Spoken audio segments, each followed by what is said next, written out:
የተወደዳችሁ የፈታ ዴሊ ቤተሰቦች ከልብ የመነጨ ሰላምታችን በያላችሁበት ይድረሳችሁ። ዕለተ ቅዳሜ ሰዓቱን መረጃ ይዘን ተገኝተናል። ለእናንተ ይመጥናሉ ብለን ከመራረጥናቸው መካከል በቅድሚያ እናስተዋውቅ። በዘመነ ካሴና አስረስ ዳምጤ የሚመራው የጎጃም የፋኖ ታጣቂዎች የወሰደው አንድ እርምጃ በርካቶችን አስደንግጧል። በዚሁ ዙሪያም ከፋኖ ታጣቂ አመራሮች መካከል አንዱ የሆኑት አቶ አስረስ ማረ ዳምጤ እንደዚሁም ከመንግስት በኩልም የተሰጠ ማብራሪያ አለ። በሁለቱም አቅጣጫ ያለውን መረጃ አካተናል። በኢትዮጵያ መከላከያ ሰራዊት ውስጥ የውጭ ግንኙነትና ወታደራዊ ትብብር ዳይሬክተር ሜጀር ጀነራል ተሾመ ገመቹ የባህር በርን በተመለከተ ለሁለተኛ ጊዜ ያስተላለፉት መልእክት ከፍተኛ ትኩረት ስቧል። ጀነራሉ ባህር በር በሴራ ከእጃችን ወጥቷል፣ ትውልዱ ዳግም እጁ ለማስገባት ይዘጋጅ ሲሉ ጥሪ አቅርበዋል። መረጃው ተዘጋጅቷል። ድምፃዊ አንዱዓለም ጎሳ ከሰሞኑ ሽምግልናና ከፍቅረኛው ቀነኒ አዱኛ አሟሟት ጋር በተያያዘ በቪዲዮ መልእክቱን አስተላልፏል። ድምፃዊ አንዱዓለም ጎሳ በእጮኛው ቀነኒ አዱኛ ህልፈት ተከትሎ በማህበራዊ ሚዲያና በተለያዩ ወገኖች ሲቀርቡበት ለነበሩ ከባድ የወንጀል ክሶችና ጥርጣሬዎች ለመጀመሪያ ጊዜ ዝርዝር ምላሽ ሰጥቷል። መረጃውን እናደርሳለን።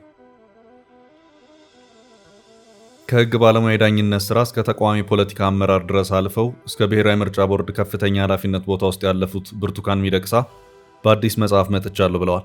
አጠር አድርገን ይዘነዋል። የኤርትራው ፕሬዝዳንት ኢሳያስ አፈወርቂ አስተዳደር በባህር በር ጉዳይ አዲስ ሀሳብን አጋርቷል። በዚሁ ባጋራው ሀሳቡ ኤርትራ የሉዓላዊነት ጉዳይ ከባህር በር ጥያቄ ጋር ተያይዞ ለድርድር አይቀርብም ሲል አስታውቋል። መረጃውን ያጋሩት የኤርትራው ማስታወቂያ ሚኒስትር የማነ ገብረ መስቀል ናቸው። በጥንቅራችን ከያዝናቸው መረጃዎች መካከል ነው። ትብብር ለኢትዮጵያ አንድነት የተባለው የተቃዋሚ ፖለቲካ ፓርቲዎች ስብስብ ከኢትዮጵያ ብሔራዊ ምርጫ ቦርድ የቅንጅት ምዝገባ ምስክር ወረቀት ማግኘቱን የተመለከተ መረጃ ይዘናል። እስራኤል ለሶማሊላንድ የሰጠችውን እውቅና ተከትሎ በሶማሊያ ያለው ተቃውሞ ሃይማኖታዊ ቅርጽ እየያዘ መምጣቱን የቢቢሲ ዘገባ አመልክቷል። ትላንት በመላው ሀገሪቷ በአርብ ጸሎት ስርዓት ላይ እስራኤል ተወግዛለች። ከእምነት መምህራኑም ጥሪ ተላልፏል። ጉዳዩን የምንመለከት ይሆናል። ሳውዲ አረቢያ በየመን ላይ ከባድ የአየር ጥቃትን ሰነዘረች። ጥቃቱ የተሰነዘረው በትላንትናው ዕለት ምሽቱን ነው። ከባድ ጉዳትም ተከስቷል። በጥንቅራችን ከተካተቱት መረጃዎች መካከል ነው። እስከ ፍጻሜው አብራችሁን ቆዩ። የምንለቃቸው ዕለታዊ ትኩስ ዜናዎች እንዲደርሷችሁ ላይክ፣ ሼር፣ ሰብስክራይብ ማድረግ እንዳትረሱ። መሃል ፒያሳ ላይ እጅግ ድንቅ አፓርትመንት ለሽያጭ ቀረበ። የአማና ትሬዲንግ እህት ኩባንያ ከሆነው ሜሪት ሪል ስቴት በመሃል ፒያሳ ወዳጅነት ፓርክ አጠገብ በፖስቴሽን ቴክኖሎጂ እያስገነባናቸው የሚገኙ አፓርትመንቶችም ለሽያጭ አቀረብንላችሁ። ባለ 1 መኝታ ከ500 ሺህ ጀምሮ፣ ባለ 2 መኝታ ከ840 ሺህ ጀምሮ፣ ባለ 3 መኝታ ከ1.2 ሚሊዮን ብር በ10% ቅድመ ክፍያና ከረጅም ጊዜ የባንክ ብድር ጋር አቀረብንላችሁ። ለአጭር ጊዜ የሚቆይ እስከ 35% የሚደርስ ዳጎስ ያለ ቅናሽ የተዘጋጀ ሲሆን ባሉበት ሆኖ በዲኤችኤል ይጨርሱ። አሁኑን ይደውሉ። ለበለጠ መረጃ 0971 99171።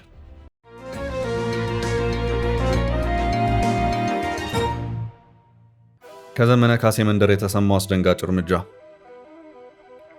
በነዘመነ ካሴና አስረስ ማረ ዳምጤ የሚመራው የጎጃም የፋኖ ታጣቂዎች ኃይል በሶስት ታዳጊ አካባቢ ተወላጆች ላይ የወሰደው እርምጃ በርካቶችን አስደንግጧል። ከዚሁ ከተወሰደው እርምጃ ጋር በተያያዘ ቢቢሲ አማርኛው ክፍል ምን ተፈጥሮ ነው በሚል የፋኖ አመራሩን እንደዚሁም የአካባቢውን የመንግስት አመራሮች ጭምር የጠየቀበት ሁኔታ ታይቷል። አስደንጋጩ ክስተት ሶስቱ እንስቶች ስትሰልሉ ተገኝታቸዋል በሚል በታጣቂዎቹ በጥይት ተመተው መገደላቸው ነው። ሶስቱም እንስቶች በጥይት ተመተው አስክሬናቸው መንገድ ላይ ወድቆ መገኘቱን ዘገባው አክሏል። ድርጊቱ የተፈጸመው በአማራ ክልል ምስራቅ ጎጃም ዞን ውስጥ በሚገኘው ደብረ ኤልያስ ነው። በዚሁ ዙሪያም ጥያቄ አቅርቤ ምላሽን ሰጥተውኛል ያላቸውና ከታጣቂዎቹ አመራሮች መካከል አንዱ የሆኑት አቶ አስረስ ዳምጤ ሶስቱ ሴቶች ለጠላት ሲሰልሉ በመገኘታቸው እርምጃ ተወስዶባቸዋል ማለታቸውን ይሄው የአማርኛው ቢቢሲ ድረገጽ በዛሬው ዕለት ባሰራጨው መረጃው አመልክቷል። ቢቢሲ ከፋኖ ታጣቂ አመራሩ አቶ አስረስ በተጨማሪ በጉዳዩ ዙሪያ የደብረ ኤልያስ ወረዳ ባለስልጣናትን ጭምር አናግሬያለሁም ብሏል። በዚህ ዙሪያ ምላሻቸውን ለቢቢሲ የሰጡት የወረዳ የሰላምና ደህንነት ጽሕፈት ቤት ኃላፊ ደምስ አለኝ በበኩላቸው ግድያ የተፈጸመው የቀን ስራ ላይ ተሰማርተው በነበሩ ሴቶች ላይ እንደሆነና ከመካከላቸው አንዷ የመስማት ችግር ያለባት እንደሆነች በመግለጽ ታጣቂዎችን መክሰሳቸውን አመልክቷል። ከ17 እስከ 19 ዓመት ዕድሜ ያላቸው ሶስት ሴቶች ከደብረ ኤልያስ ከተማ ወጣ ብሎ ባለ ጥጃ ጎጠር መገንጠያ የተባለ አካባቢ ተገድለው የተገኙት ማክሰኞ ታህሳስ 21 ቀን 2018 ዓ.ም እንደሆነም የወረዳው የሰላምና ደህንነት ጽሕፈት ቤት ኃላፊ ደምስ ገልጸዋል። የወረዳው የጸጥታ ኃይሎች ሶስቱን የሴቶች አስክሬን ያገኙት ከነዋሪዎቹ በደረሳቸው ጥቆማ እንደሆነ የወረዳው የመንግስት ኮሚኒኬሽን ኃላፊ ሙላት ሙንዬ ገልጸዋል። አስክሬኖቹ የተገኙበት ቦታ በታጣቂዎች ቁጥጥር ስር ያለ ነው ሲሉ መናገራቸውንም ቢቢሲ አክሎ አመላክቷል። ኃላፊው አክለውም አካባቢው ከመንግስት ቁጥጥር ውጪ ነው፣ ታጣቂዎች የያዙት አካባቢ ነው።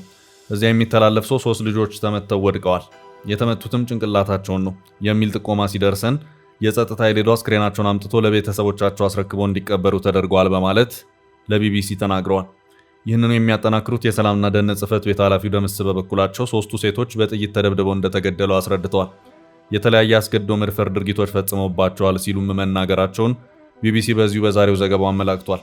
ወሲባዊ ጥቃት መፈጸሙ እንዴት እንደተረጋገጠ ጥያቄ የቀረበላቸው ኃላፊው ሐኪሞችን ይዘን ሄደን ነበር፣ ከዚያ በኋላ የተፈጸመ ድርጊት ካለ በሚል ነበር አስቀድመን ይዘናቸው ሄድ ነው። ይዘናቸው ከሄድን በኋላ ያለውን ናሙና ወሰዱ፣ ልጆቹን ከፋፍነው አነሱ። ከዚያ በኋላ ሲታይ እንደዚህ አይነት ነገር እንደፈጸሙባቸው ነው መረጃዎች የሚያመለክቱት ብለዋል። የኮሚኒኬሽን ኃላፊ አቶ ሙላት እንደሚናገሩት የሟቾቹ ማንነት የታወቀው በመታወቂያቸው አማካኝነት ነው። ከሟቾቹ አንዷ የሆነችው ሙያነሽ ተሾመ 17 ዓመት ታዳጊ እንደነበረች የሰላምና ደህንነት ጽሕፈት ቤት ኃላፊው ደምስ ተናግረዋል። ትህትና አለኝና መልካም ታይ የተባሉት ሁለቱ ሟቾች ደግሞ 18 እና 19 ዓመታቸው እንደነበር ገልጸዋል። 3ቱ ሴቶች ላይ የተፈጸመው ግድያ ለመጀመሪያ ጊዜ ይፋ ሆኖ በአካባቢው ከሚንቀሳቀሱት የፋኖ ታጣቂዎች ጋር ግንኙነት ያላቸው የፌስቡክ ገጾች ባጋሩት ልጥፍ መሆኑንም ቢቢሲ በዚሁ በዛሬው ዘገባው አክሎ አመላክቷል። የፋኖ አመራሩ አቶ አስረስ በበኩላቸው በዚሁ ለቢቢሲ በሰጡት ምላሻቸው 3ቱ ሴቶች የተያዙት ወታደራዊ ስልጠና ከሚወስዱ ምልምሎች ጋር በመመሳሰል በስልጠናው ቦታ ስልጠና የሚወስዱ መስለው ለምዝገባ በቀረቡበት ወቅት በታየባቸው የሰላይነት ምልክት የተነሳ ነው ሲሉ ታጣቂዎቹ በእንስቱ ላይ የወሰዱትን እርምጃ በመደገፍ ተከላክለዋል። ያንን ተከትሎ በተደረገ ጥብቅ ክትትል በቁጥጥር ስር ውለው ምርመራዎች ተደርገዋል። ይጠቀሙባቸው የነበሩ ስልኮችን፣ የነበራቸውን እንቅስቃሴ፣ እነማን ተልዕኮ እንደሰጧቸው ጭምር እነሱም አምነዋል ሲሉም አቶ አስረስ ዳምጤ የተናገሩ መሆኑን ዘገባው አክሏል። ቢቢሲ በመንግስት ወገን አነጋገርኳቸው ያላቸው የደብረ ሊባኖስ ወረዳ አመራሮች ግን ወጣቶቹ ሴቶች የስለላ ስራ ላይ ተሰማርተው ነበር መባሉን እንዳልተቀበሉት አመላክቷል።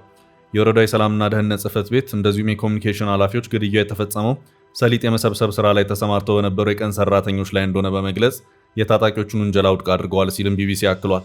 ከሟቾቹ አንዷ የሆነችው ትህትና ዘመድና የወረዳው ትራንስፖርት ጽሕፈት ቤት ኃላፊ የሆኑት ዘውዱ ደምስን በተመሳሳይ እንኳ ተልዕኮ ልትቀበል ከመንግስት አካል ማን ምን እንደሆነ አታውቅም ሲሉ ምላሻቸውን ሰጥተዋል። ሌላኛው ሟች መልካም ታደም የቀን ሰራተኛና ሻይ ቤት ነው የምትሰራው ሲሉም ተናግረዋል። ወደ ቀጣይ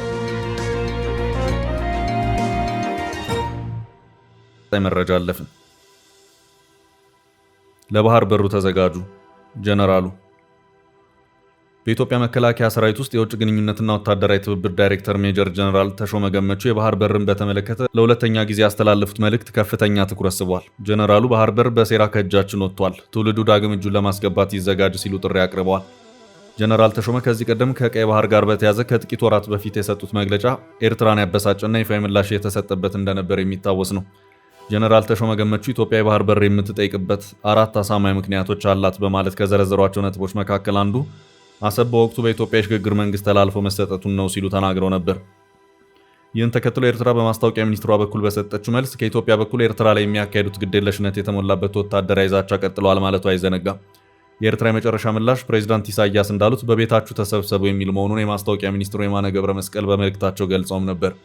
በኢትዮጵያ መከላከያ ሰራዊት ውስጥ የውጭ ግንኙነትና ወታደራዊ ትብብር ዳይሬክተር ሜጀር ጀነራል ተሾመ ገመቹ ትላንት ምሽቱን በተሰራጨ አዲስ መልእክታቸው የባህር በር ለማግኘት ትውልዱ ይዘጋጅ ሲሉ አሳስበዋል። የባህር በርን ስናነሳ በቀላሉ ያለ ድካም ማረጋገጥ የምንችለው ብዙም ምስክር የማንፈልግለት ጉዳይ ነው ሲሉ ጀነራሉ ተናግረዋል። ይህን ሲያስረዱ ፀሐይ የመታው እውነት ነው ሲሉ ተደምጠዋል። ኢትዮጵያ እንደ ሀገር ስትፈጠር ከዚህ ውሃ ጋር ነበረች ሲሉ ጀነራል ተሾመ አክለው ገልጸዋል። ከውሃው ጋር ነው የኖር ነው፣ ከባህር በር ጋር ነው የኖር ነው ሲሉ ጀነራሉ አጽንኦት ሰጥተው ተናግረዋል። የባህር በር ጉዳይም በዓለም አቀፍ ማረጋገጫ በማቅረብ የምናሸንፍበት ጉዳይ ነው ሲሉ ጀነራሉ ገልጸው ሁሉም ኢትዮጵያዊ ይህን መቀበል ይገባዋል ሲሉ አሳስበዋል። ይህ እውነት ሀቃችን ነው፣ ይህ እውነት ልንነጠቅ የሚገባ አይደለም፣ ሁሉም ሰው መረዳት አለበት ሲሉ አጽንኦት ሰጥተዋል። ከባህር ጋር አብረን ከነበር እንዴት ተነጠልን የሚለውን ጉዳይ ትውልዱ ማወቅ አለበት ሲሉ ጀነራል ተሾመ ገመቹ ጠቅሰው ባህር በር የተነጠቅነው በታሪካዊ ጠላቶቻችን ሴራ ነው ሲሉ ተናግረዋል። በኢትዮጵያ መከላከያ ሰራዊት ውስጥ የውጭ ግንኙነትና ወታደራዊ ትብብር ዳይሬክተር ሜጀር ጀነራል ተሾመ ገመቹ ይህን ሲያስረዱም ታሪካዊ ጠላቶቻችን ባህር በር ለመንጠቅ የተለያዩ ሴራዎችን ተጠቅመዋል ሲሉም ተደምጠዋል። ጀነራሉ የመጀመሪያ አስተሳሰብ ችግር ያለባቸው ዘመን የተሻገሩ ዛሬም ያሉ ብሔራዊ አጀንዳና የህልውና ጉዳያችን የሆነውን ጉዳይ አሳልፈው የሰጡ ሆድ አደሮች ናቸው ሲሉ ወቅሰዋል።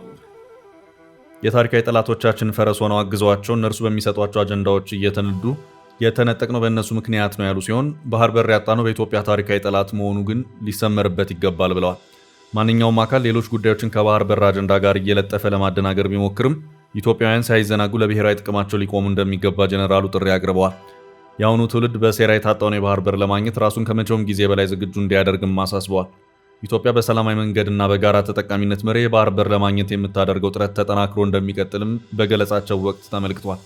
ላለፉት 30 ዓመታት የባህር በር በማጣታችን አገሪቱ በኢኮኖሚ መገዷቷንና ለሰላምና ጸጥታ ስጋት ተጋላጭ መሆኗን ገልጸዋል። የባህር በር ጉዳይ ፖለቲካ መጠቀሚያ ሳይሆን የአርሶ አደሩ፣ የነጋዴውና የወጣቱ የጋራ የብሔራዊ አጀንዳ ጉዳይ መሆኑን ጀነራል ተሾመ ገመቹ ተናግረዋል።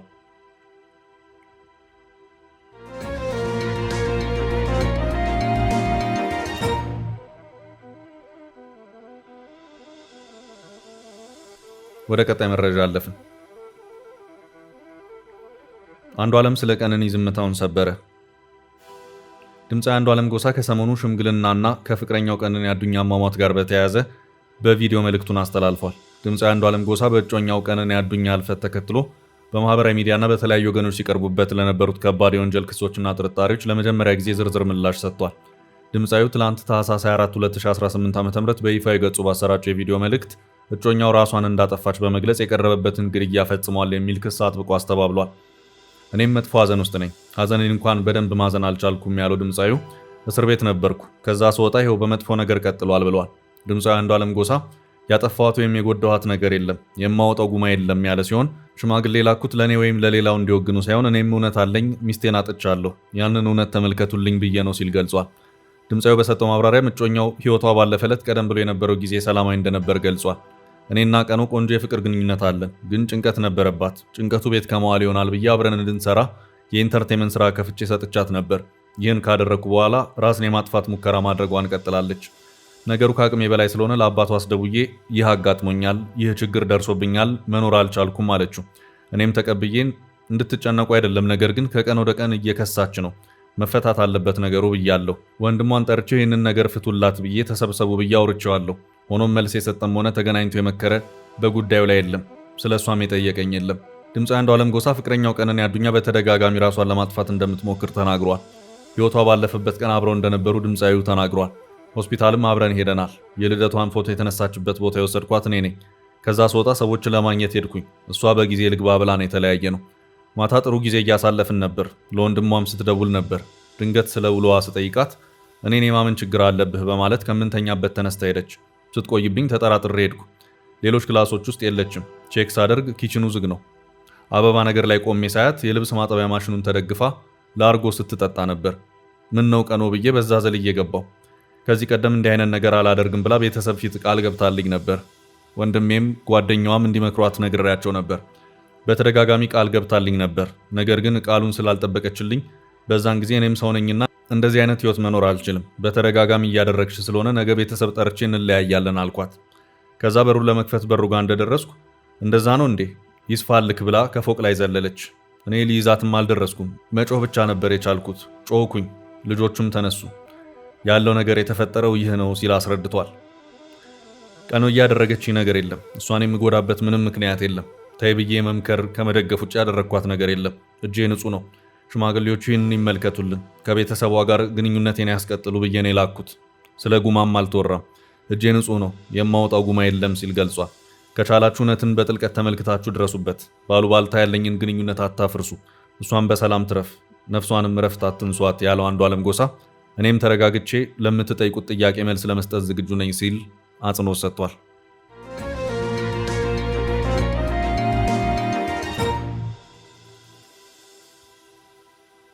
ወደ ቀጣይ መረጃ አለፍን።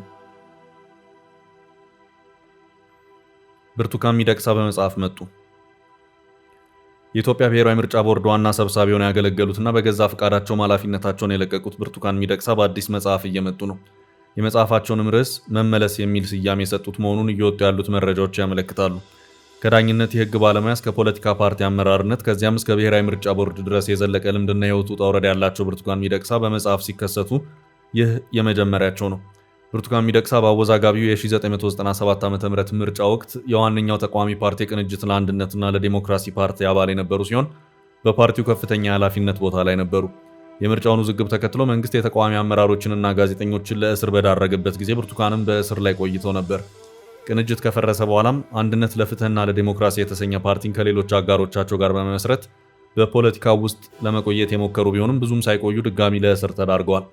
ብርቱካን በሀገሪቱ ውስጥ የነበረው የተቃውሞ ፖለቲካ መድረክ እየጠበበ በመምጣቱ በገዢው ኢህአዴግ መንግስት በገጠማቸው ጫናና እስር ወደ አሜሪካ በስደት ሄደው በትምህርት ላይ ለዓመታት ከቆዩ በኋላ ነበር በጠቅላይ ሚኒስትር አብይ ጥሪ የምርጫ ቦርድ ሰብሳቢ ሆነው ያገለገሉት። በታህሳስ 2011 ዓ.ም የኢትዮጵያ ብሔራዊ ምርጫ ቦርድ ዋና ሰብሳቢ በመሆን ስራውን የተረከቡት ብርቱካን ከ4 ዓመታት በላይ በኃላፊነቱ ላይ ቆይተው ከዚያ በኋላ ኃላፊነታቸውን በገዛ ፈቃዳቸው ለቀዋል።